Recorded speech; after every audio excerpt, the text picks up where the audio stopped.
God bless everybody today. This is the prophecy update for February 12th, 2022. There is a lot to cover, so let's get started. The U.S. and global economies are struggling on multiple levels. So we're going to look at the Consumer Price Index first. This is a measure of the average change over time in prices paid by urban customers for a market basket of customer goods and services. Indexes also are available for U.S. and various geographic areas. Average price data for select utility, automotive fuel, and food items are also available.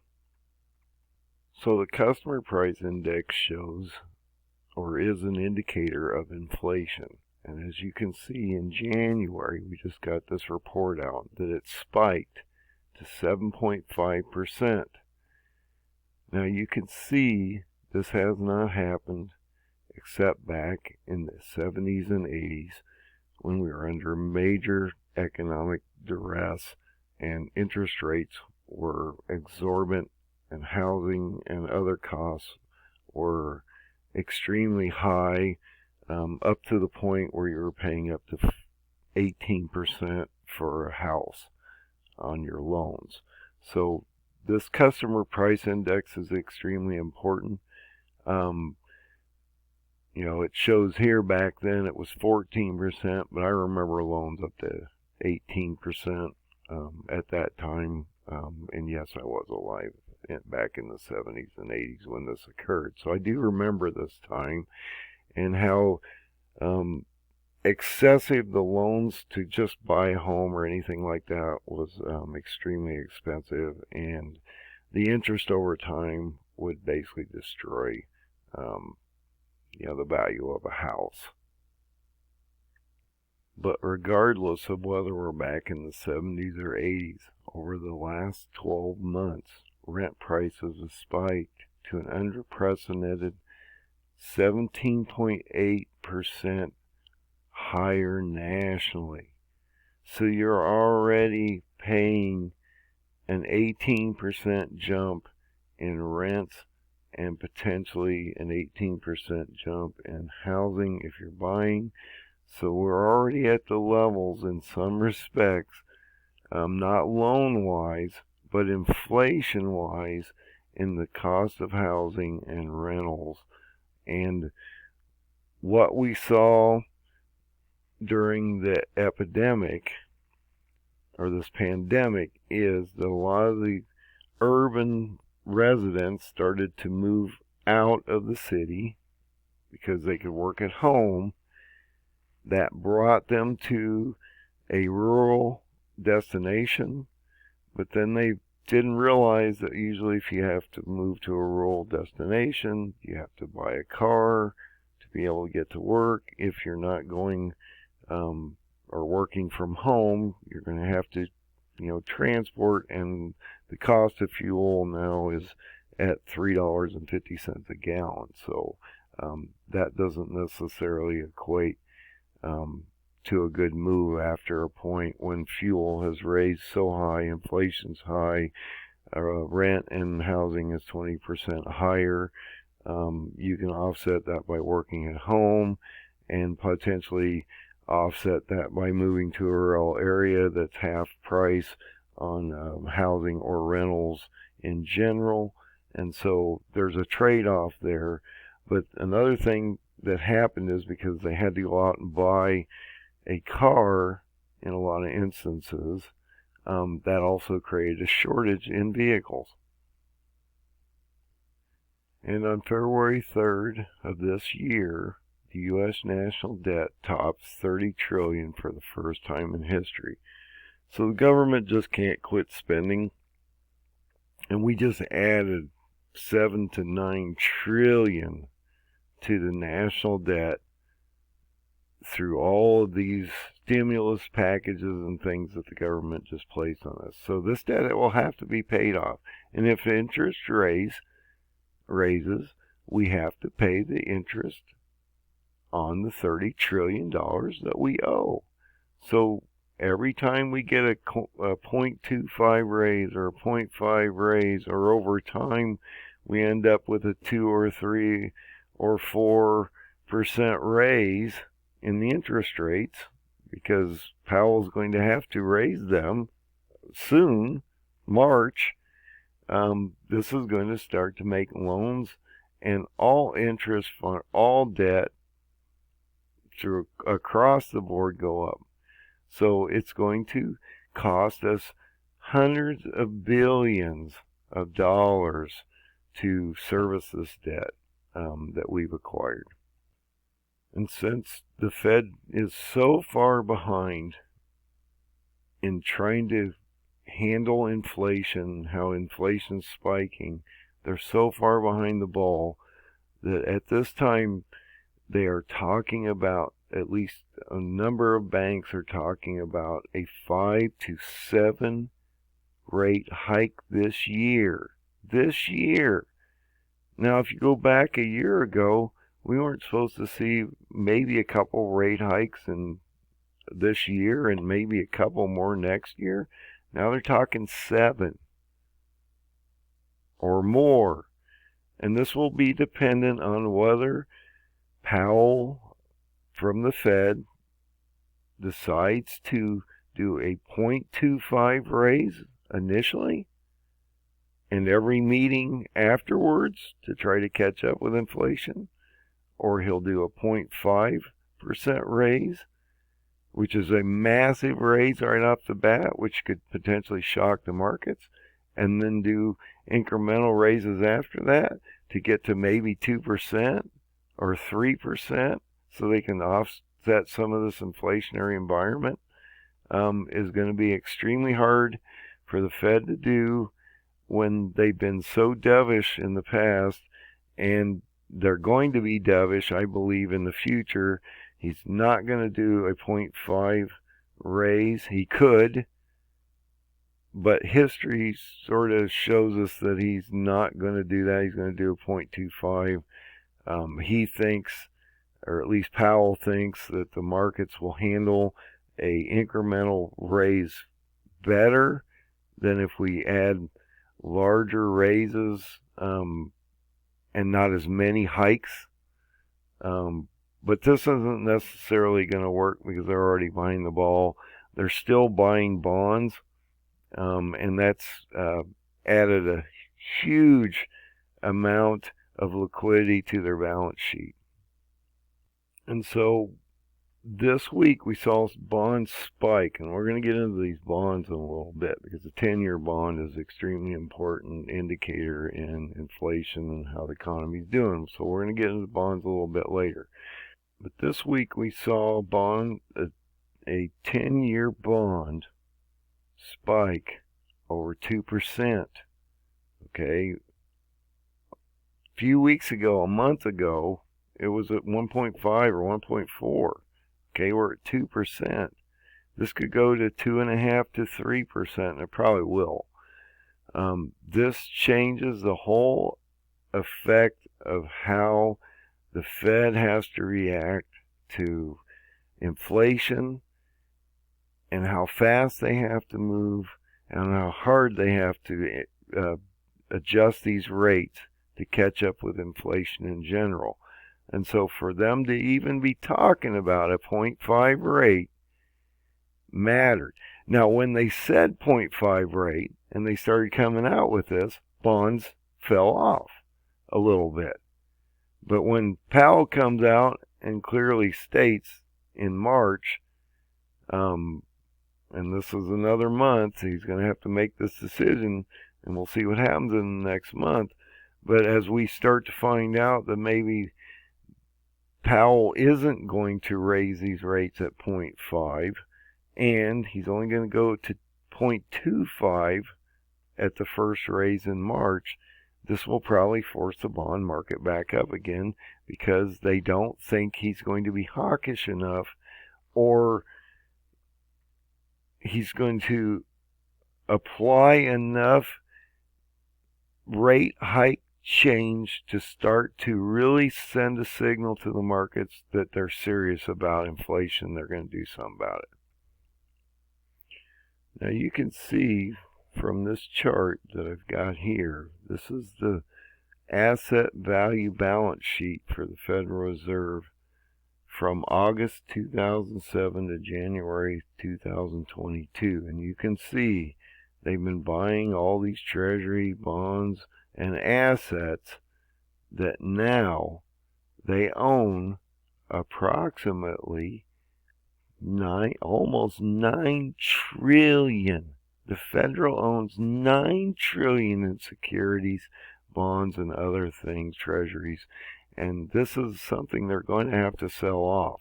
They're talking about selling off potentially $1 trillion a year. Okay? But $1 trillion a year at 9 trillion means that it would take them 9 years to remove this amount of static debt that they've acquired, because this is something they have to remove over time. So the balance sheet of the Fed is about 9 trillion. They started it, back here, as you can see. They started buying these bonds, and we were at like 4.5 trillion. But we doubled that balance sheet in a matter of 2 years. And all this aggravation of the markets right now is dropping the consumer sentiment.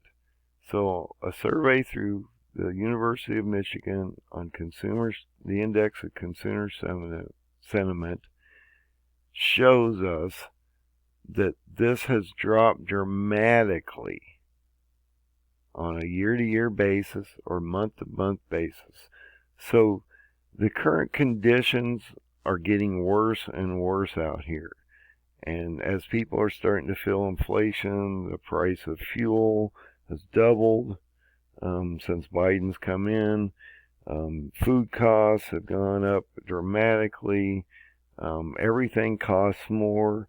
Supply chains are broken, different things like that. So all this is affecting the index of consumer sentiment, and that it's fallen dramatically in the last year.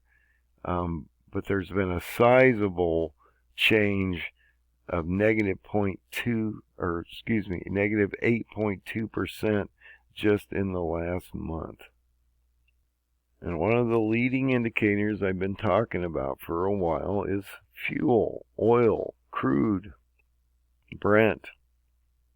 Look at these prices. These have gone up dramatically. We're heading towards $100 oil soon. We're at 95.10 and 93.90 on Friday. So oil spiked tremendously. Now this is probably the major driver of inflation, because all supplies being moved by freight or cost for you to drive to work, or cost to run anything, the factories or anything runs on fuel. And so one of your major inflationary factors that you're going to deal with is the cost of fuel. And if fuel goes up to $100, we're going to start to see this spike around $4. In some areas, higher in other areas, depending on where you're at. My area is about $4 at $100 fuel. Maybe $3.75, but once you start moving past $4 or $100 barrel oil, and if we have a geopolitical disaster out here, especially with Ukraine, we'll talk about a little bit about that later, and we have an oil disruption of supply. Even though there's a lot of demand right now, supply is low, and that's why we're seeing these massive spikes in fuel. That this is going to raise all the inflation and create a higher inflationary environment, which basically is passed on to the consumer, which is you. And so when you go out and fill up your car for $3.50 or $3.75 or potentially $5 in some parts of the country, you're going to feel this a lot more than other aspects. The other thing we would watch would be food. So if we look at food and food prices, this is another thing. And so a lot of these inflationary factors that the government's considering doesn't include things that matter to you, okay? And so you're going to see spikes in inflation in food, fuel, and other things that aren't necessarily taken into consideration. And this is what really hits the basic guy on the ground. Food prices are hitting a rate of 7% month over month at this point. So as food prices are rising faster and faster, food inflation is starting to rise tremendously. And when you're paying, $8, $10 for a pound of bacon, or $8 or whatever for a pound of hamburger, when it was $4 or $5 in the past, this eats away at your check.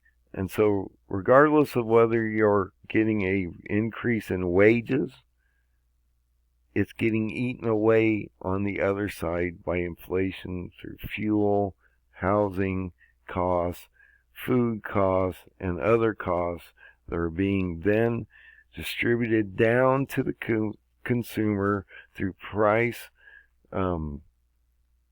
changes through the companies, because their margins are getting eaten alive as prices are starting to raise on everything, especially food and anything that has to do with transportation, of trucking and different industries like that are going to start to see massive spikes.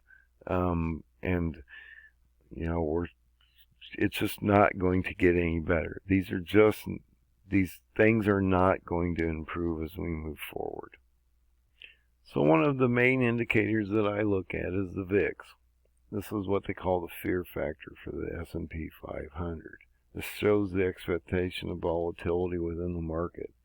Normally this runs around 12 to 15% in a good market, and we have seen this in the last year and a half spike when oil dropped in like April of last year. We saw the VIX spike to 65. Okay, and that's unusual. As you can see, that's a massive parabolic spike when oil tanked, went negative 40 per barrel. But now we're at 27.36, and that's extremely high if you take the average across the board. This shows that there's a lot of fear in the market that this is not going to improve and that it's going to move up, and that this is just going to get worse. And as you can see, in the last day or so, we had a massive spike in this because of the potential of so many rate hikes, and that the Fed is behind so far on the inflationary front that this is going to end up into a bubble or a recession or even a stagflation type situation, which we will go into in a little bit. So on Friday, gold spiked also. The Fed's not getting it done, and so bonds are starting to struggle. And when bonds struggle, there's not many safe havens left, and so gold is the safe haven that everybody runs to at the end. Maybe cryptos as we move forward, but gold's usually the hedge. And so on Friday, we saw gold pop at a $32.09 raise. That's massive for gold. Gold's been stagnant for quite a while now, and we've seen it around 1,800 or a little over for some time. But to get a $32 spike in one day is pretty significant. And as you can see, the changes over time gold in the last 20 years has always been profitable, and so it's always a good hedge against inflation. And so if you'd have bought your gold 20 years ago, it had gone up 511% in that period of time. Now, I had indicated earlier that most people are getting raises. Some people are getting major raises.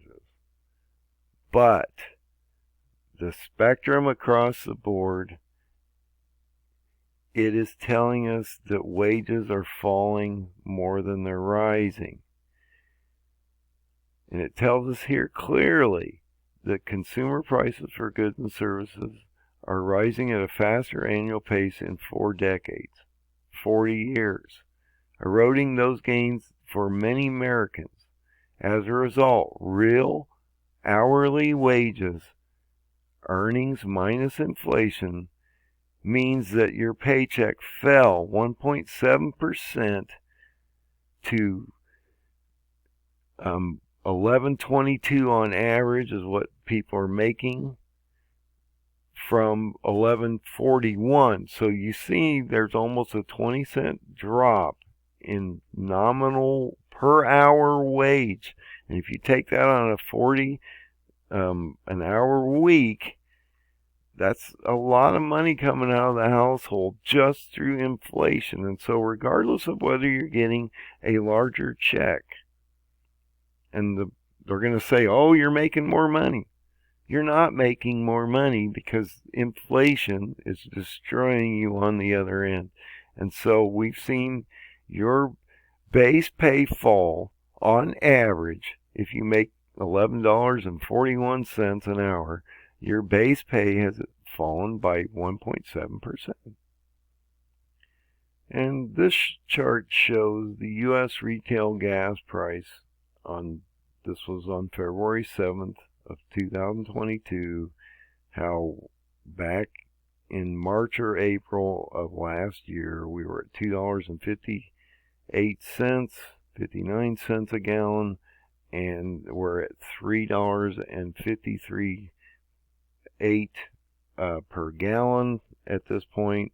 And so we've seen approximately $1 raise in fuel in approximately less than a year. So that's eating at everybody's income right now. Anytime you have to put fuel in the car, trucks are,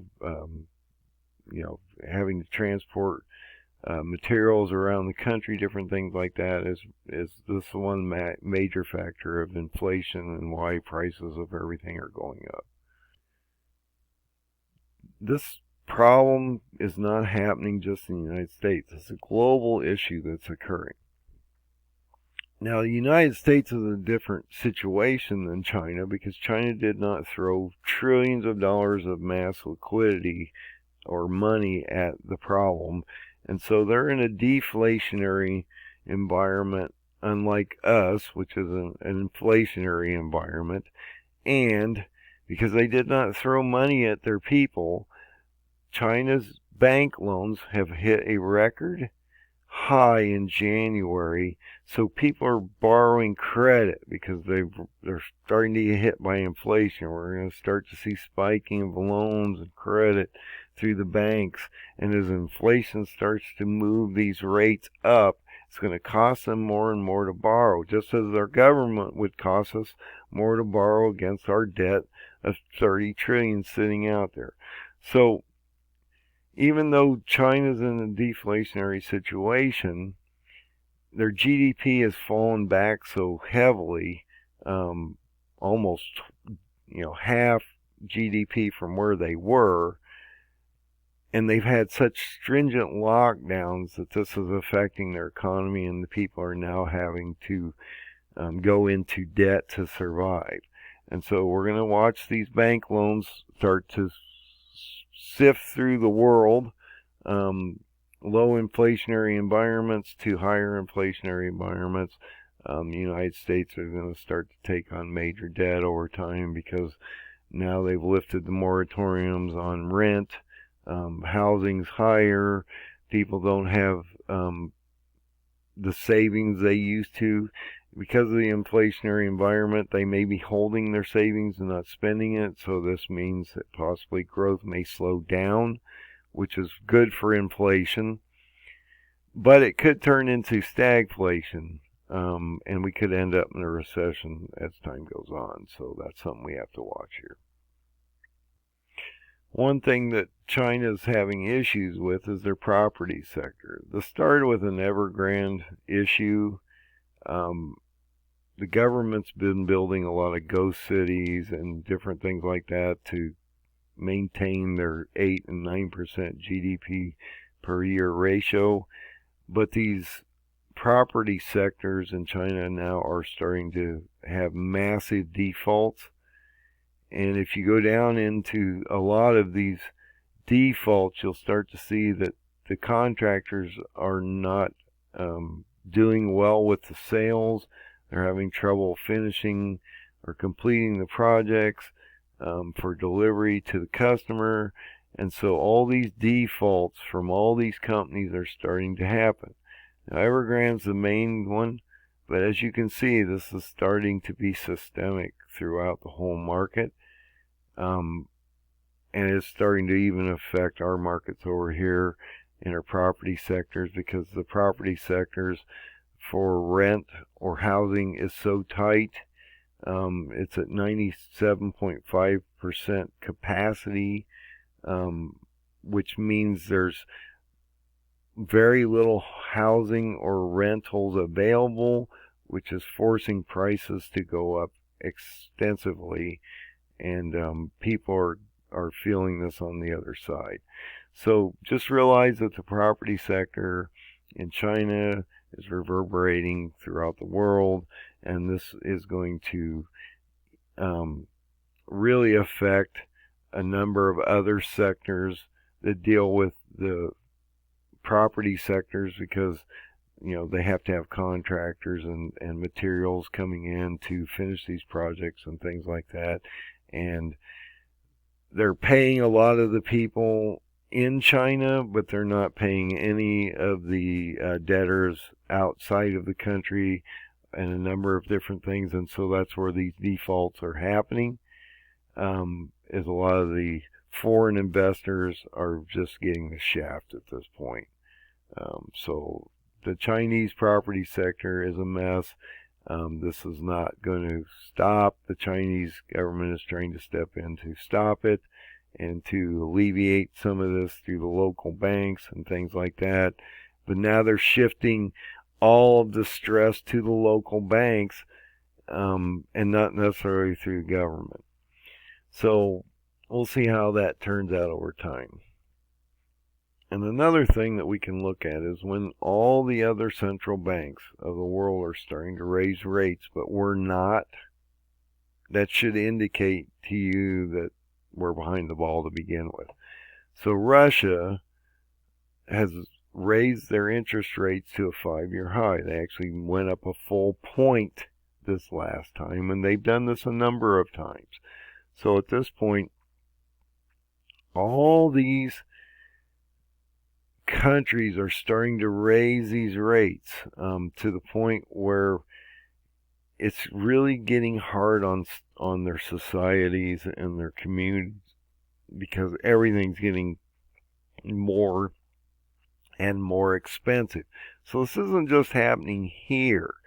And because there's a tight labor force where they can't find workers and things like that, that just exacerbates the whole situation, because they're having to pay people more, which raises the prices of everything.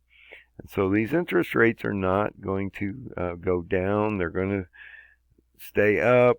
We're at a 7.5% interest rate now. The Fed's going to try to get that down to 3. They'll be lucky if they can push it back down to 5 with the tools they have. So on a global level, the food index prices have been going up dramatically. And so cost of food throughout the world is spiking and have gone up about 1.5% in the last year or so. And so as you can see from this chart, we're watching this massive spike in food prices globally, not just here. This is globally. A lot of this is affected by oil, vegetable oil prices, cereal prices, and other prices, which are staple foods and things that people need, dairy, different things like that, meat, sugar. All these prices are rising at a tremendous rate right now. And so everything is costing everybody across the board more and more money. And if you get into some of these major high inflationary communities like Turkey or Venezuela, or some of these, Turkey's at a 36% inflationary environment right now. How would you like to be in that environment?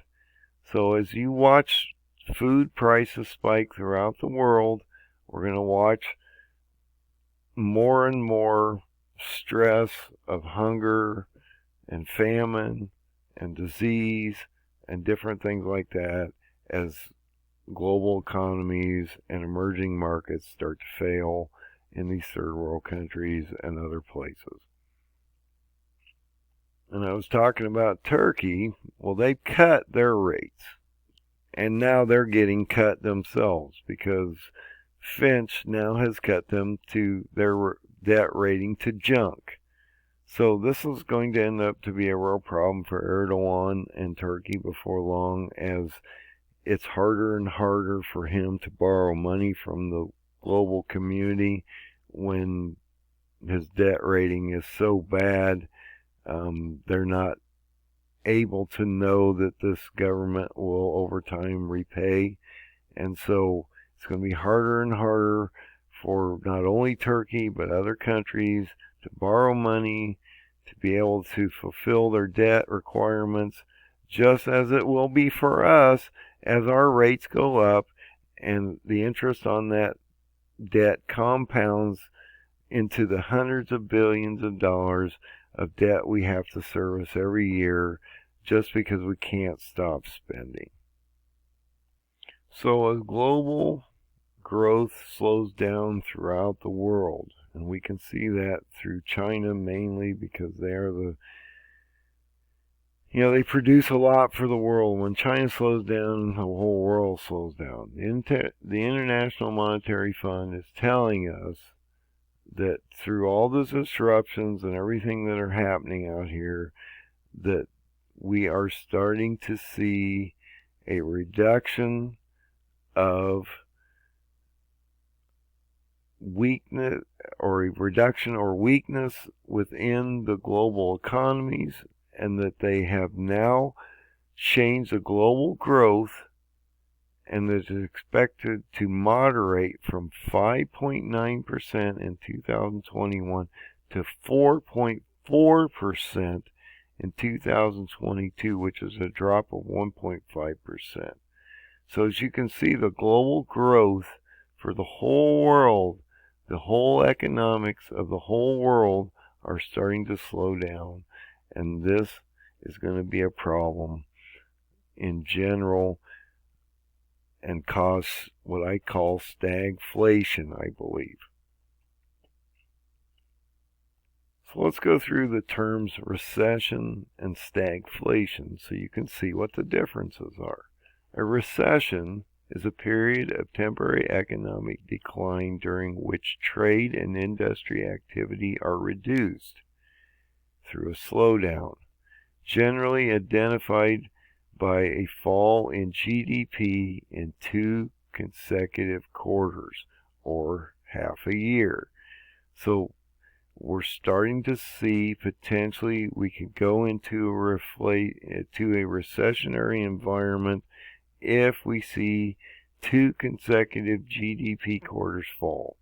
And that could easily happen from last quarter to this quarter to the middle of the year. We could see this transition start to happen. Now, stagflation, on the other hand, has a different component to it. because stagflation is characterized by slow economic growth and relatively high unemployment.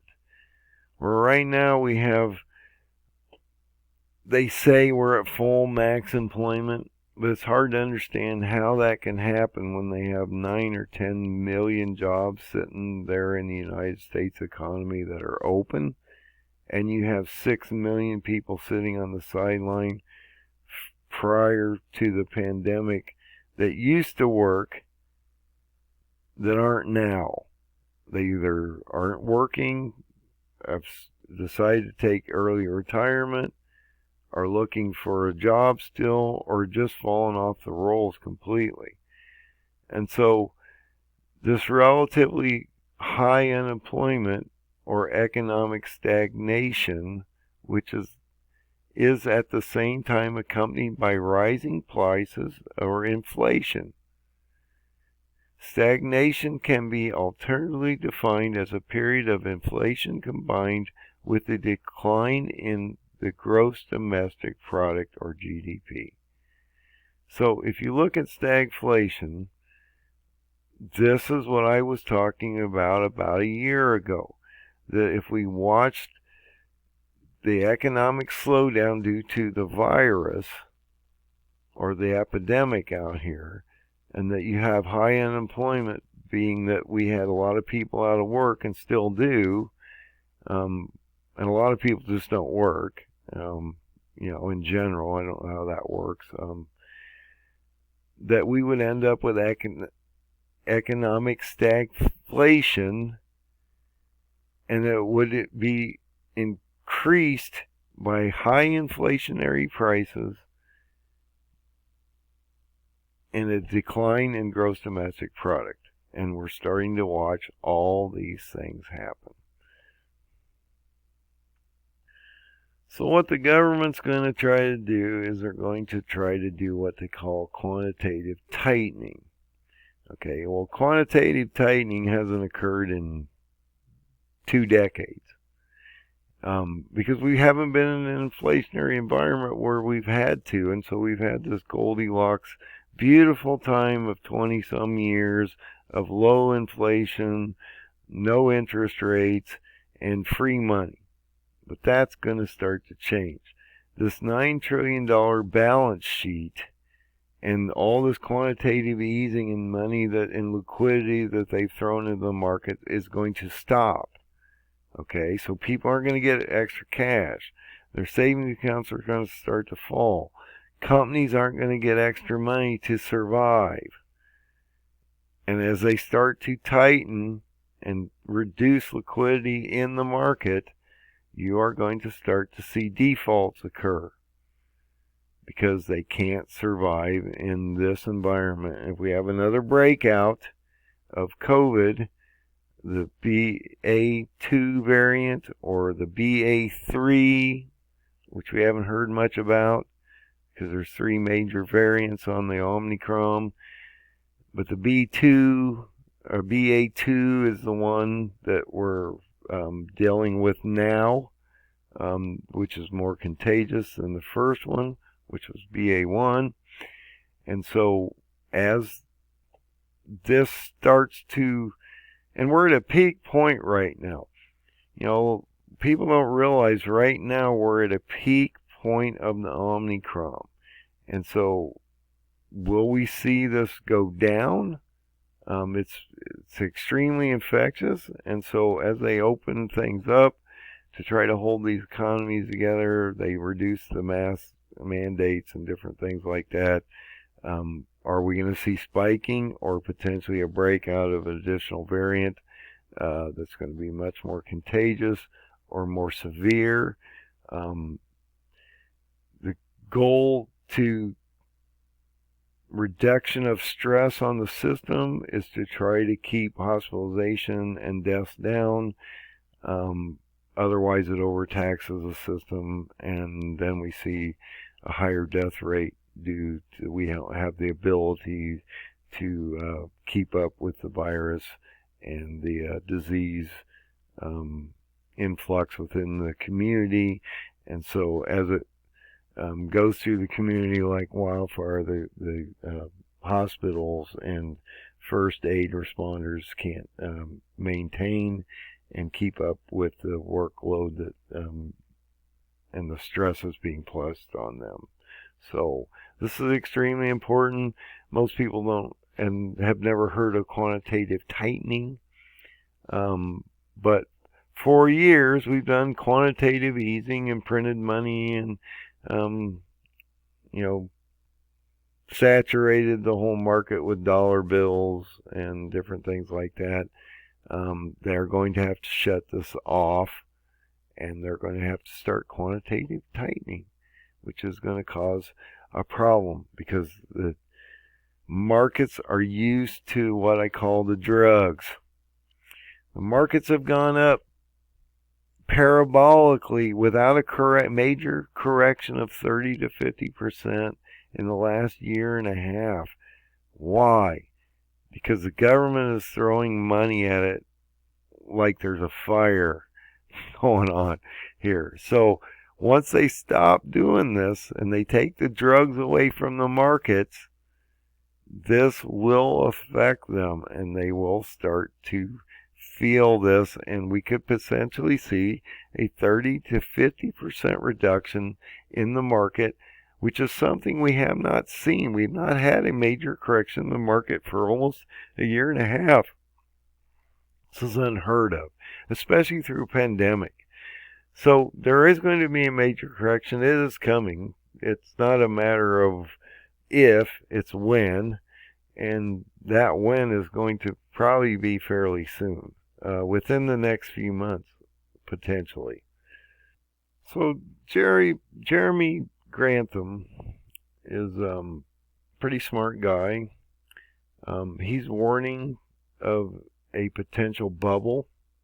I've been talking about bubbles, all kinds of bubbles breaking as we move forward, but he's indicating, and he's one of those guys that sort of fall out here because he's an old school economic guy where a lot of these new guys have never even seen any of this before. You got to realize, to go back into the 70s and 80s, you got to be an older guy to even realize what inflation was all about. Most of these people, investors nowadays, don't know what inflation even is, and they don't know what to do with it.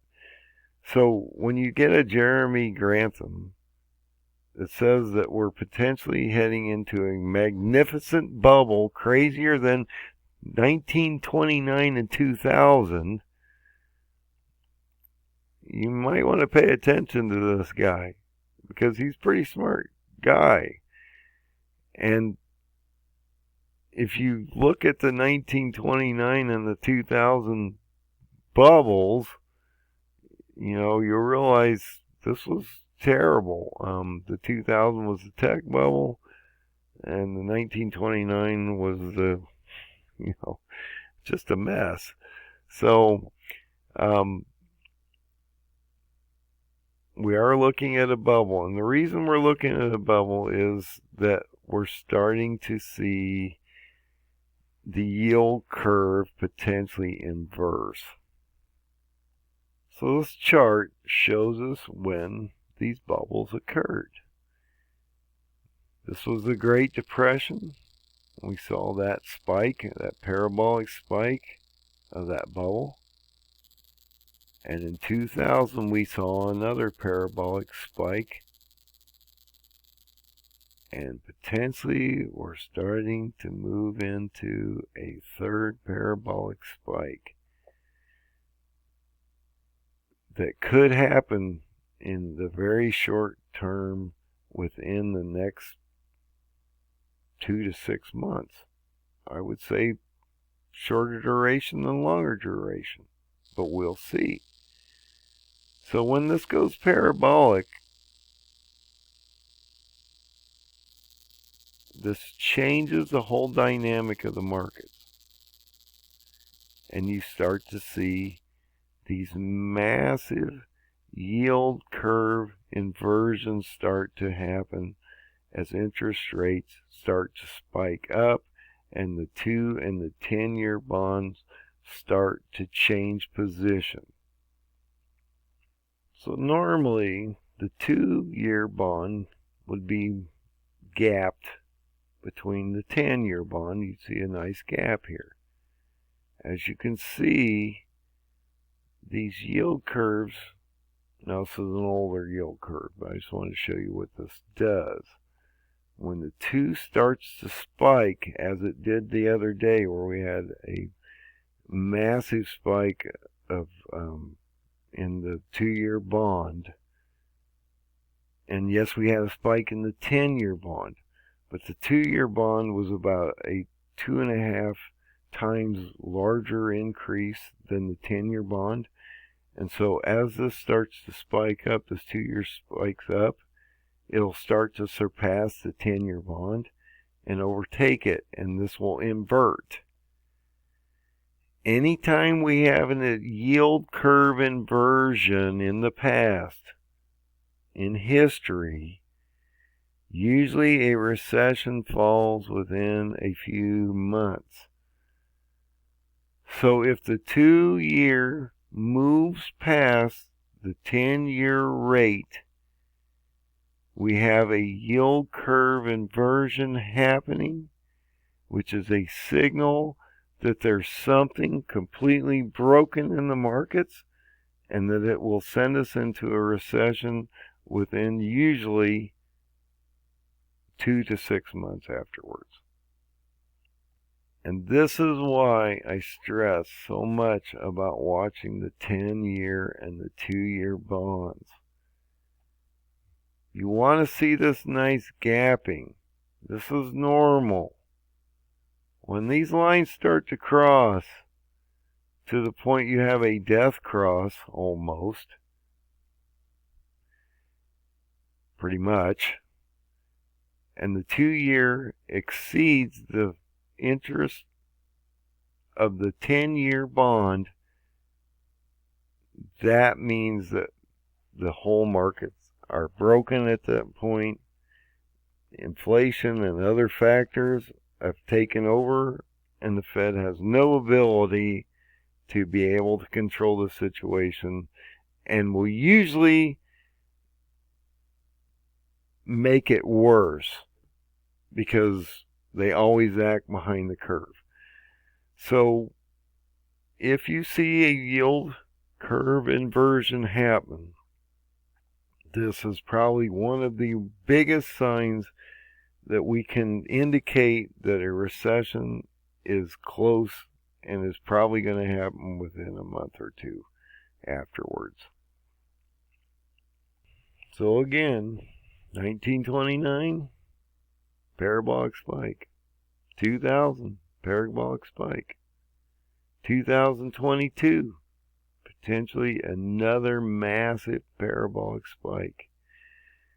And this will be much worse than the ones prior because the amount of liquidity that they placed into the market will make this a much harder position than either one of these, because now we're $30 trillion in the hole with $9 trillion on the balance sheet of the Fed and an inflationary environment over 7.5%, with housing at 18%, fuel spiking to close to $4 before long, and just a total environment that is the perfect storm for stagflation or recessionary environment. And like I say, recession, this could bring us into a recession. But if you have high inflation with low unemployment and another breakout which causes people to lock down again, this will bring us into stagflation. So it's something we need to really watch. And if that wasn't enough, Russia is potentially, I say probably, going to invade Ukraine. Now this is extremely important because if they invade, this will affect global economies. It's going to affect fuel prices. It's going to affect inflation. It's going to affect everything. It's just going to make things worse. It's going to exacerbate everything. And we get into this end time biblical prophecy of, Russia potentially being Gog or different things like that. If you go into Russians' history, Putin wants to rebuild the old USSR. Okay, he's an ex-KGB from back in the Cold War. He thought when the Soviet Union fell that this was the worst catastrophe of the century, and he's been doing everything possible to rebuild his map of Russia. And so if you go back in the history of Russia, he's done invasions before. He did one in 2014. And he took a small part of Ukraine. So back in 2014, Russia invaded Crimea. This was part of Ukraine. And guess what? He's getting ready to do it again. He's taking chunks and pieces back from when Russia was split up and was dissolved from the Cold War. And so he feels this is part of their heritage, that this is part of their nation, that these countries aren't on their own, that they don't have the ability and shouldn't be part of NATO, and that he's trying to basically stop Ukraine from moving into a position to where they join NATO. And so back in 2014, Russia has done this before. He's shown a history of doing this. And so will he invade Ukraine again? I say it's highly likely when he has 70-80% of the troops necessary on the border to invade. They're setting up triage and medical camps, and they have 125,000 troops or more on the border at this very moment. This is a problem. This is also another reason I do not believe Russia, as some believe, is Rosh, which is not what that means in the Gog 38-39 prophecy. Rosh, if you go to the Hebrew, means the chief prince or leader of that country, which I believe is Turkey. In my situation, I've talked about Turkey being Gog, Erdogan being Gog, and how Turkey would be the one that would bring 10 full nations of Muslims against Israel in the next 2 years, while Russia could care less about any of that, really. Other than the oil, he cares less. And Putin's doing real good at $95 barrel oil right now. He's making money, so Putin could care less. He does care about the old Russian footprint, just as Erdogan cares about the Ottoman footprint of the past. Putin cares about the Russian footprint. And so not only did he take Crimea, I would suspect that he's going to take part of Ukraine. And he has it surrounded.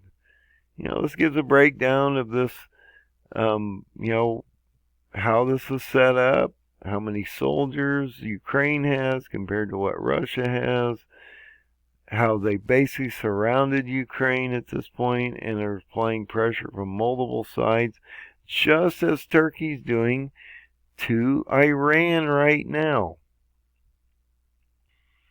So if we move to Turkey, you can see they have a similar setup with Iran. Turkey, through Afghanistan and the Taliban, they control that. They just took Armenia and Azerbaijan up here. They control Iraq and Syria here. So Turkey has surrounded, in general, Iran from multiple sides.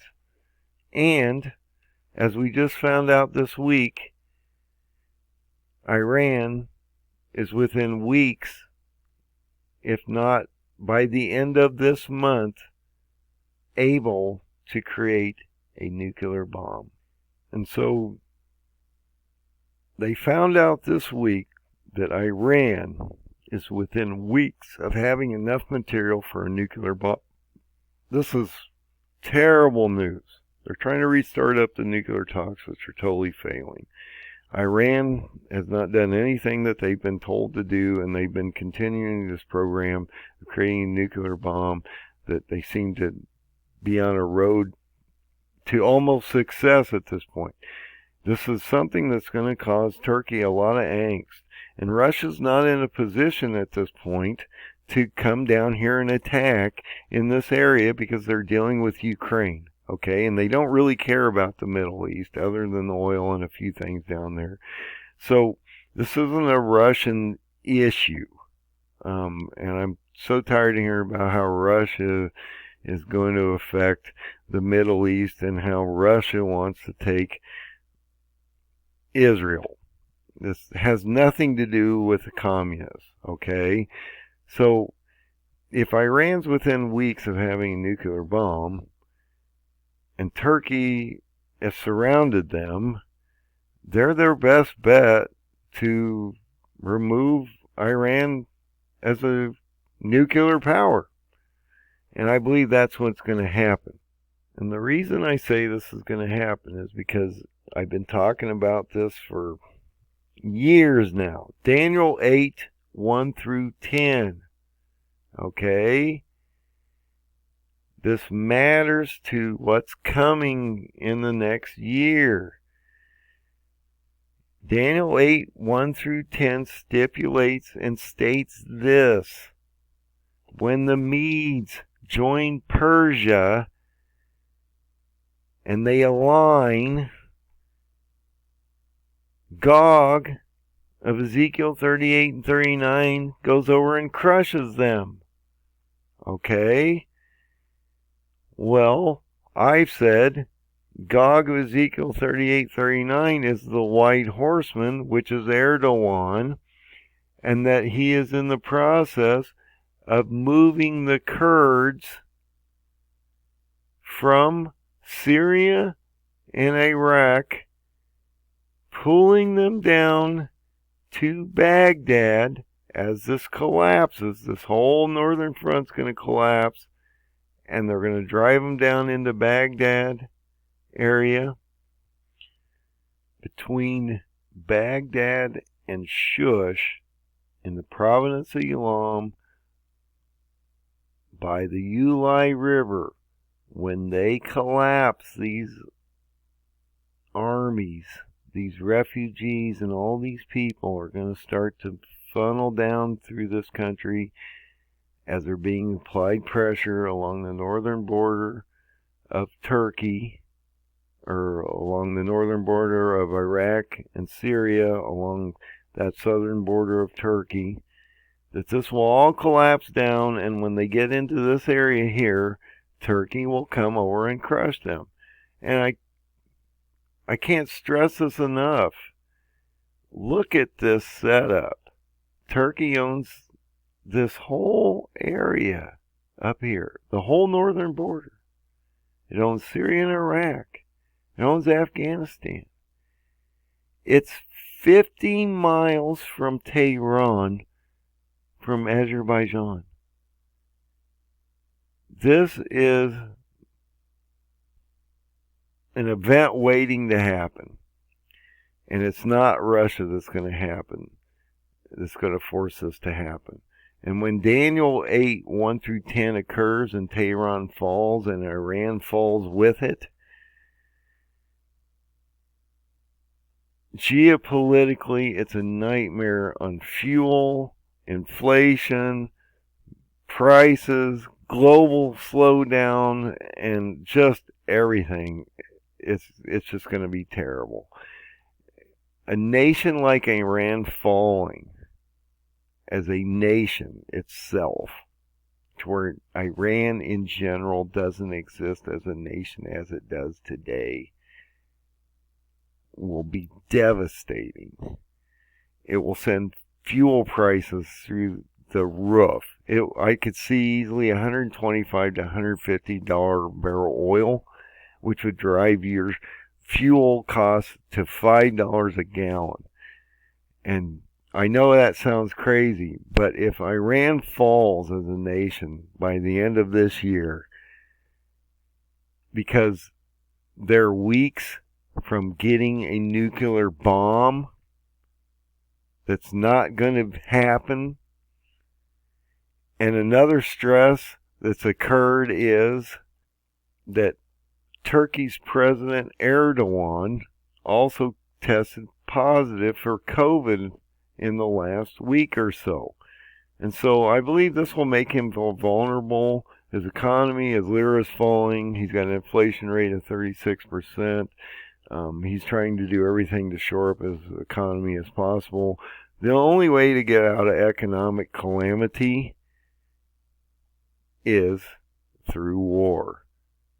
And this is the catalyst that's going to bring it to the Middle East. He's going to bring a quarter of the world into war, and that will be the Ottoman Empire that's being rebuilt, just as Russia's trying to rebuild the old communist Soviet Union. Turkey is trying to rebuild the old Ottoman Empire from World War I. And I talked about the statue and how this is the seventh kingdom. The Ottoman Empire has never died.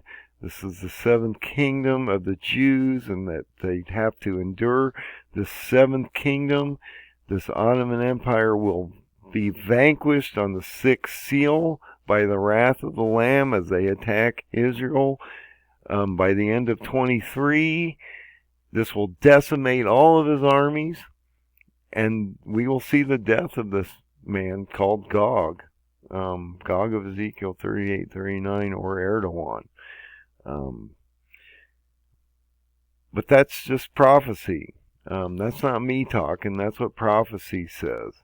So, in my timeline, Daniel 8:1-10 occurs first. And so Iran would fall. And then if you look at Ezekiel 38-39 and you look at those nations listed in there, Persia is one of the first ones to be listed.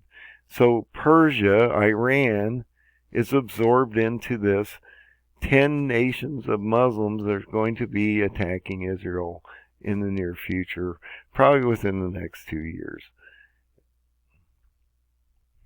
So, as I've talked about for a number of years, Turkey, on October 9th of 2019, invaded Syria. They took a 30-mile swath into this country, which started the first seal. They have been doing everything possible to take the areas around Iran. They've taken Armenia. They own Azerbaijan through proxy. They're working with the Turkestan people. They own Afghanistan through the Taliban. They own Syria and Iraq through this invasion. And they're starting to now drive the Kurds south to Baghdad, Shush, Iran area. When they align or join, you see a treaty signed. This will trigger Turkey to come over and crush them. Once Turkey absorbs Iran into the new Ottoman Empire that's being rebuilt and wants to be reformed by 23 or the 100th year of when it was dissolved back in World War I, he will drive all the way across Iraq, through Syria or Jordan. And if he comes through Iraq, through Jordan, and into Israel to get to Egypt, as it indicates in the prophecy, he's already going to have to attack Israel or gone through portions of this or have to move around it to get into Egypt. But from Egypt, these stones are placed in, as Jeremiah tells us, these stones are placed in the ground. Erdogan can't get any further than the Nile River, and then he's brought back into Israel because he hears troubling things are occurring in the north. And so he leaves a sixth of an army in Egypt, brings the rest of the army up to Israel, sits between the two seas, and then attacks Jerusalem by the end of, I say by October of 23, based on my timeline. And another thing that I think you should be aware of in the United States is Biden's administration is making a list of religious vaccine objectors. He's listed 55 agencies, at least that's what the reports are coming out, 55 agencies to track the unvaccinated. Okay. This is becoming a fascist, almost Gestapo type regime of this, and this is affecting not only us but the world, because now we're starting to see freedom convoys in Canada and other parts of the world which are starting to shut down cities and things. And so let's check that out real quick. So we're starting to see what they call freedom convoys. Trudeau's trying to fight these freedom convoys. They're shutting down at least 3 major bridges between the United States and Canada. This is also starting to occur in the United States. There's potentially a freedom drive towards Washington, and other countries are starting to get into this bandwagon. This is basically a protest against COVID mandates, vaccination cards, and mask mandates, and how they're trying to basically get the governments to basically stop these mandates because they aren't working in a lot of ways, or people just aren't paying attention to them anymore, or they're just getting fed up with the rules and being locked down and all the different mandates, and so people are just fighting back at this point. But this is going to affect supplies between Canada and the United States. Most of our stuff comes in by truck, back and forth. This will affect car parts. Factories are starting to be shuttered at this point because they don't have the parts. They're trying to figure out ways of through the blockades, either by transporting parts by airplane or different things like that. Canada is fighting back by telling these truckers that they can lose their licenses, can be jailed or fined heavily, and they're fighting back. So I don't know where this is going to end up, and it looks like it's going to drag on for some period of time. So we have to look at all the different things that are happening in front of us, and we have to look at the seals in the Bible in Revelation 6, chapter 6, especially the first 4. This is a white horseman that comes out and conquers. This is economic collapse and famine, disease, major economic upheaval on all kinds of levels. Disease that's going to affect us. Everything is getting more expensive. Food is getting more expensive. Fuel is getting more expensive. The environment is getting more hostile. These are what we call the birth pains and the sorrows and the seals. Now, a lot of the churches don't believe they're supposed to be here for the seals and the birth pains. But there is a point in time where you have to ask yourself, why is it so bad on the ground, and why am I still here? They told me I wasn't going to be here, and that I was going to be raptured and taken away before any of this was supposed to happen. But I seem to be still here. So why is that the case? And this is what you should be asking your churches, is if we are in the sorrows and the birth pains, and you were removed, as John was removed in Revelation 4:1, so John's taken to heaven, and supposedly the church is taken with him, why are you still here? Because you shouldn't be here. Because we're in the sorrows and the birth pains. And this is going to start to accelerate quickly. And if you weren't supposed to be here for any of the pain, and God was going to remove you before all this, why are you still here? It's because you're not going to be taken away in a pre-trib rapture. It clearly tells you in Revelation 15:1 and 2, that when the wrath of the Lord occurs, and he hands out the 7 bowls, that in Revelation 15:2, the elect, the martyrs, and the people from great tribulation are removed. So you're going to be here till the 7th trumpet, when the Lord comes back. You're going to go through the birth pains and the sorrows and the seals. You're going to go through the trumpets to the 7th trumpet, because we're not ordained for the wrath of God, which are the 7 bowls, which are in Revelation 15:1. And that you're going to experience some really, really terrible times on this planet. God tells us clearly they're the worst times in history. This could not compare to anything else that we've ever seen before. So you need to find that open door, and you need to get right with God. And you need to get right with Jesus, because the only door to the Creator, which is God and Jesus, is through Jesus the Son himself. You have to acknowledge that Jesus was the Son of God, and that he was brought here to die for our sins so we could have a doorway to eternity.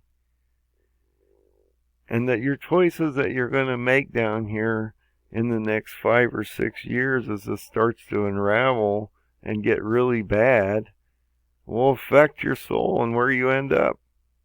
And that's what this is all about, is trying to figure out how to get your soul to heaven. So God bless everybody. Keep your eye on things. Things are moving quickly. Things are not going to get better. They're not going to fix this problem. And we're going to go into a major recession, probably a depression before this is over, as these inversions start to occur and the global economies start to crash. Even Bitcoin's struggling right now, so I'm not going to go into all that because it just falls with the markets at this point. But Bitcoin's at like 42,000. It's probably going to drop under 40. If it goes to 30, it could go to 20. You could see a 30% correction at 30,000. To take you to 20,000. And then it could get really ugly. But we'll see how that turns out. God bless everybody. Be safe out there. Put some extra food in your homes. Put some extra cash in your homes. Fill your car up, because it looks like fuel prices are going to start spiking. And if any major geopolitical thing happens in the near future, it's going to change the whole dynamic of everything. So God bless everybody. Find Jesus. Find that open door. And have a great day.